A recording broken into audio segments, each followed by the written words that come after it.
England is one of the leading financial capitals and the fifth richest country in the world. However, a shocking number of over 14 million people, a fifth of the population, suffer from poverty, according to the UN recent report. This means a lot of people struggle to put food on their table or can go a whole day without eating, but the government disputes these figures.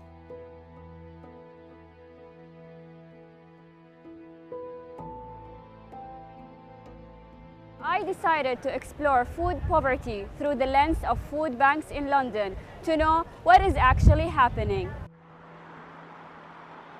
Getting access to a food bank can be very difficult. Many people feel afraid or embarrassed to be seen. But I was able to spend the morning in one of the busiest and most diverse food banks in central London, called the North Paddington Food Bank. They supported around 7,000 people in crisis last year. Not everyone who needs a food bank is able to access one. People should be assessed and referred via a voucher system. I'm on job seekers allowance and I come here when I have travel requirements and then I don't have money for other things. So I'm able to get a ticket via my landlord. I'm in supported housing.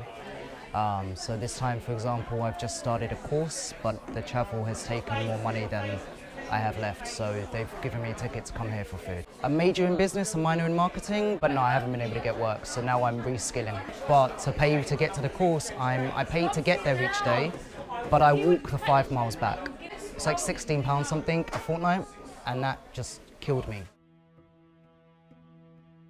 On the actual Wednesday session, it'll be myself and a whole load of volunteers. People will come in, they'll have their referral, or they won't have their referral, we'll arrange their registration by whatever means is appropriate to them.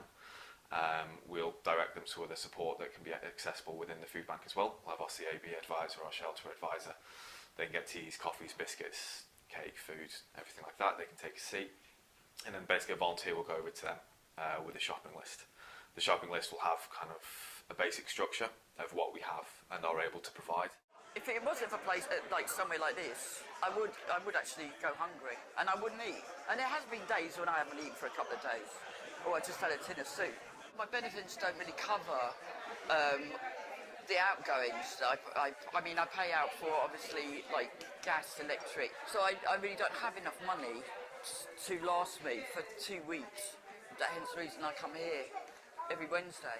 The government's not interested in people like me that are just, you know, I'm just an ordinary person. I'm not working, I'm on benefit, but I have worked most of my life. A lot of big chains are starting to acknowledge the increasing demand for food banks. Supermarkets such as Sainsbury's contribute regularly to help by giving out food supplies. Every week we spend time contributing and volunteering in a charity of our choice, and we chose Paddington Food Bank as our local charity that we want to support. We support them on a daily basis anyway, like we collect food and donate it to the food bank, we collect monetary donations.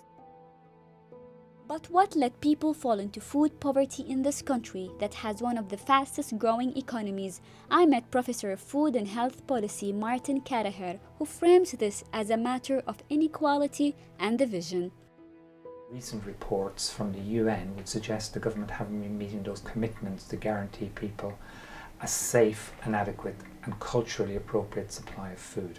What's happened is they've cut back on provision of food through welfare benefits, driving people into food banks and increasing the number of food banks to deliver that demand. There's a war on the poor. I mean, this is as much a philosophical and ideological war. We've had a right of centre government who see people in poverty as this being their own fault.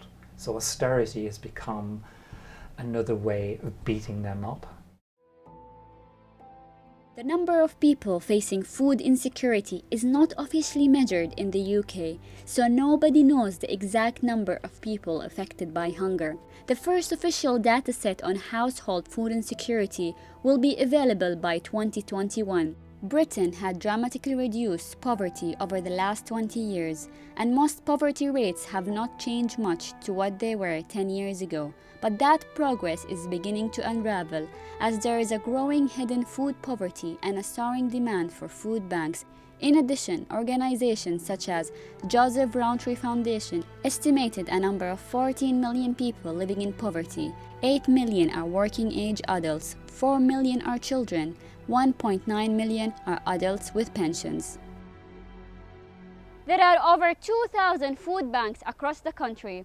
The UK's largest food bank charity, the Trussell Trust, supports around 12,000 of those. According to the recent data, in the last 5 years, food bank use has increased by 73%. At the Trussell Trust, we've had a record this year of 1.6 million emergency food parcels distributed, which is a rise, and it's been a rise for the last 5 years. It's continued to rise.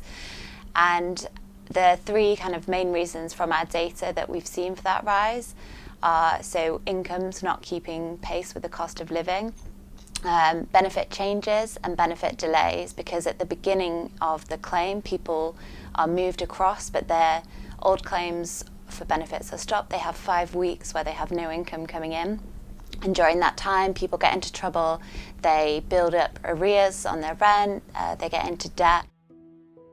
According to different opinions, austerity and universal credits are the main reasons that led people into poverty. But what is the historical take on benefits and food provision? I met Head of Development Studies at SOAS University. So when benefits were first introduced and the idea was that people would get enough money to be able to survive, to buy food, the nutritionist who set this up, who said, look, this is the amount that we're going to set the level at would be enough for very basic food, but I really wouldn't recommend it because it means people will be eating a very basic minimum diet, which actually isn't really sustainable in the long term. And so this is going back, of course, to the 1940s. And the government, though, decided what they heard was this is the minimum we need to do, and this is the maximum that we need to spend. So the rates have always been historically low compared to what people's real dietary needs are. But politicians from the Conservative Party look at this issue in a different way. I met Conservative councillor Linda Friedman at Barnet, who told me what she thinks. I've got a statistic here. The unemployment has come down, but we're spending more per capita, we're spending more in benefits. So there's no correlation between the two. Most of the benefits, 2 out of 3 people on benefits are actually on pensions. So very few people are actually on benefits in order to supplement their income. We have the second lowest incidence of food bank use in the G7. The one under us is Japan. So France is higher and Germany is higher, and they have a very good welfare state. So it's not as bad as it seems. I'm not sure about the 40 million though. Many people using food banks do not have regular working hours or predictable shifts, according to Sabine Goodwin, the coordinator of an independent food aid network. There's a big issue with housing and the affordability of housing, and you can't really take away that. That problem is massive, and the wages that people are paid are too. So when you do have work, it's very, very often too little. And also, the work that people have is insecure. So there's too often 0-hour contracts involved. I mean, you will often find that people come into food banks are in work, but they're on 0-hour contracts or they're on part-time work that's too badly paid. Single parent families more likely to be overrepresented at a food bank, as well as so families that have 3 or more children. Street Kitchen opened 6 years ago to serve free dinners to homeless people in North London. However, today, its services extend to anyone who is struggling to afford food. We see people who actually do have accommodation who are coming down. The situation that they have is that either they don't have the facility to cook, they don't have the money to buy the food to cook, or they don't have the know-how to cook. So they're relying on us to support them in that way. One time in winter that just passed, we had 100 people. It was that cold, and we were here because we're here every Sunday, Wednesdays and Fridays at 7:30, and we had snow on the ground, and we still had 100 people turn up. The public see benefits as being overly generous.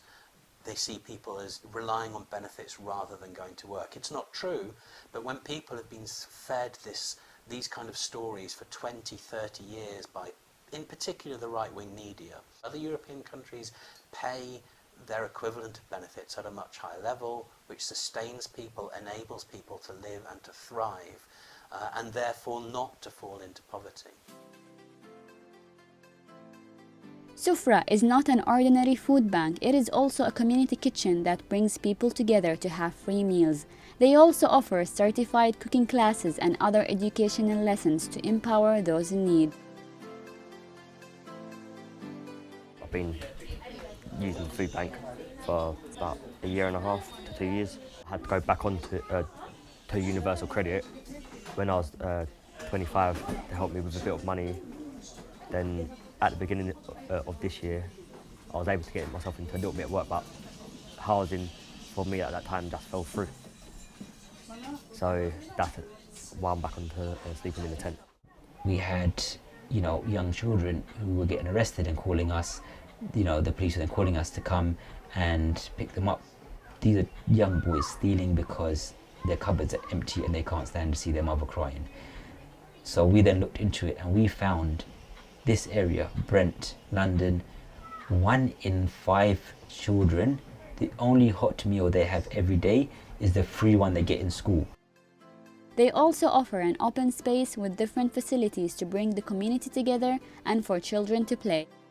Main reasons for this was for community, to build, to get people out of their houses, communicating with each other, talking to each other, getting to know each other, because we live, unfortunately, especially in London, in a society that does not communicate anymore. Councillor Linda sees it differently and suggests other solutions to tackle the problem. I know food bank usage has gone up. That's only because they're being referred there.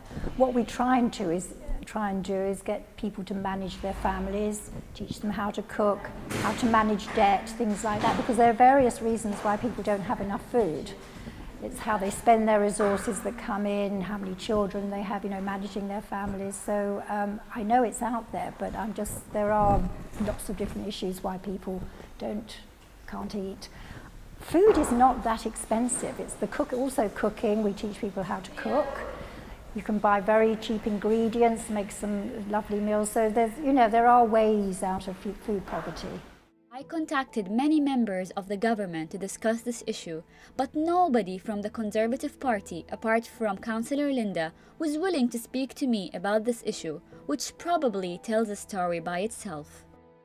A lot of restaurants and supermarkets' usable food go to waste every day, while thousands of people are starving. Food poverty is increasing in the UK, but could redistributing surplus food to feed the hunger be one of the solutions? City Harvest London is a charity that collects surplus food from supermarkets, restaurants and manufacturers and redistributes it to organisations and charities across London that feed the hungry. We have to be careful what food we can accept and what food we can't. And we have to make sure that we're collecting food that is stored properly and is going to be in good condition when we pass it on to our groups. We work with about 300 charities. All told, at the moment we've got a waiting list, and there's just constantly, you always think that you'll get to a point where there's going to be nobody else needing our food, but it's just proven now. We get 2 or 3 phone calls a day from groups we've never heard of asking if we could help them with food because they've got people struggling. So it's a definite growth area, massively growth area. Despite these figures, the scale of food poverty is not being acknowledged. So what are the solutions that the government can implement to transcend the situation? We do think that the most important thing is that the government puts an adequate welfare safety net in place and ensure that benefits keep pace with the cost of living, so to end the benefits freeze at the minute and to ensure that people get money when they need it, so to end the 5-week wait for universal credit payments. We could do like Scotland has done, saying the criteria for success will be no new opening of food banks and no new referrals to food banks. That people, whether through income, through wages or through welfare, have enough to afford a healthy diet.